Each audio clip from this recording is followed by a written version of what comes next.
Bonjour, Monsieur Qassem Aïtiala, président de la Chambre algérienne de commerce et d'industrie en France, nous annonce que des négociations vont s'ouvrir entre les gouvernements algériens et français pourquoi? Pour rapatrier ou provoquer le retour en Algérie entendant bien 400 000 hommes d'affaires et cadres algériens résidant en France pour investir en Algérie.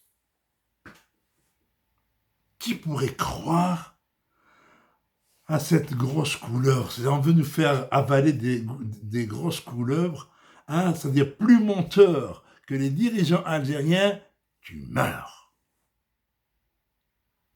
400 000, c'est-à-dire près d'un demi-million de cadres algériens et hommes d'affaires résidant en France pour aller investir en Algérie.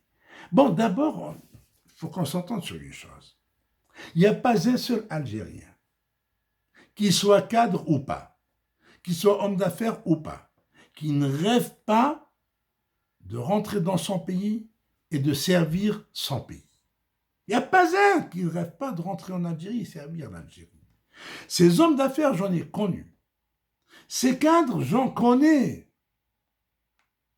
Pratiquement même mes médecins sont des Algériens, mes médecins spécialistes, pneumologues, cardiologues, tous sont tous des spécialistes algériens. Le rêve, c'est de travailler en Algérie. Mais ils ne peuvent pas. Pourquoi? Parce que la loi de la Tchipa les empêche de le faire. Parce que les incompétents qui sont au pouvoir les empêchent de rentrer chez eux et d'investir dans leur pays, de se mettre au service de leur pays. Mais à qui vient-il raconter ça, ce monsieur Qassem Aïtiala? Eh bien, je vais lui rappeler juste aujourd'hui.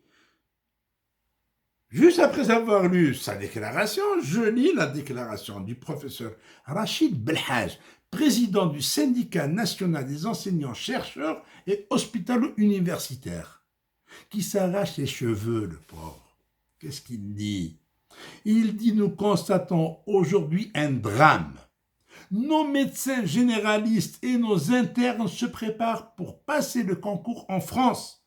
Aussi, nos meilleurs médecins spécialistes sont contactés avant la fin de leur formation pour être recrutés par des hôpitaux du Golfe, d'Allemagne ou encore du Canada. Et l'autre, il vient nous raconter qu'en quoi les Algériens veulent rentrer 400 000. Algériens veulent rentrer, investir en Algérie, travailler en Algérie. Allons-y. Allez, bon, trop de mensonges. Là, c'est vraiment trop gros comme mensonge. Il y a de quoi se fâcher. Il y a de quoi se fâcher. Continuez à mentir comme vous voulez sur la Constitution, sur le Parlement, sur vos affaires.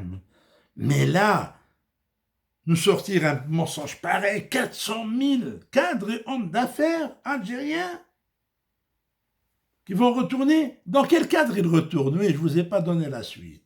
Dans quel cadre ils veulent retourner? Excusez-moi. Dans le cadre de la relance économique du programme de Tebboune. Comme si Tebboune avait un programme de relance économique. Comme si les gens faisaient confiance à Tebboune. Comme si Tebboune était élu réellement. Comme si Tebboune était un président légitime. Allons-y, allez raconter autre chose. Allez raconter ça à d'autres gens. Alors maintenant, d'abord, si ces Algériens veulent rentrer, et s'il y a une volonté politique pour assainir l'environnement et leur offrir des conditions de retour, à quoi bon aller négocier avec les Français? Ce sont des Algériens, même si certains d'entre eux ont la nationalité française, sont des binationaux. Ils viendront à la nage en Algérie quand l'occasion se présente et quand les conditions d'un retour sont présentes, sont offertes. Il n'y a pas de conditions de retour. Quel est le médecin généraliste ou spécialiste qui accepterait d'aller travailler en Algérie dans des hôpitaux dans un piteux état? Des hôpitaux dans un piteux état. Mais ils se moquent de qui, ces gens? Tout le monde cherche à fuir. Et eux, ils disent on va négocier avec les autorités françaises. Il n'y a pas de négociation avec les autorités françaises. Et le comble dans tout ça, alors le comble, c'est que les autorités françaises, quand ils ont appris que le gouvernement algérien veut négocier avec eux, je ne sais pas pourquoi cette histoire, alors qu'est-ce qu'ils leur posent comme condition? Reprenez vos harragas. Oui, reprenez vos immigrés clandestins. Reprenez vos clandestins.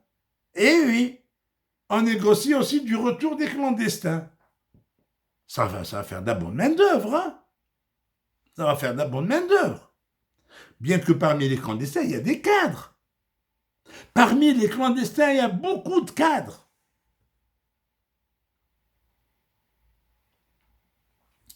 Alors, on a vu de toutes les couleurs avec cette mafia, avec cette bande de voyous. Je dis bien bande de voyous, oui. Mais c'est eux qui sont autoproclamés bandes. C'est leur ancien chef d'état-major de l'armée qui les a qualifiés de bande. Et ça, bah, c'est pas moi. Et je ne le contredirai jamais. Je ne le contredirai jamais parce qu'il me dit vrai. C'est une bande de malfaiteurs. Ce sont des malfaiteurs pour preuve. Quand je le dis, c'est pas parce que je les aime pas. Non, pour preuve. Leurs compagnons d'hier sont aujourd'hui en prison. Et ils ne peuvent pas dire que les autres volaient et eux, ils les regardaient. Parce que même s'ils les regardaient faire, ils étaient complices. Donc, ils doivent être arrêtés pour complicité, ils doivent les rejoindre. D'accord? À moins que les autres volaient et ceux qui sont aujourd'hui en poste, c'est pas moi qu'est-ce qu'ils faisaient. Ils préparaient quelque chose contre leurs copains, contre leurs compagnons. Je ne sais pas. Ils sont tous de la même race. Ils sont tous de la même trempe.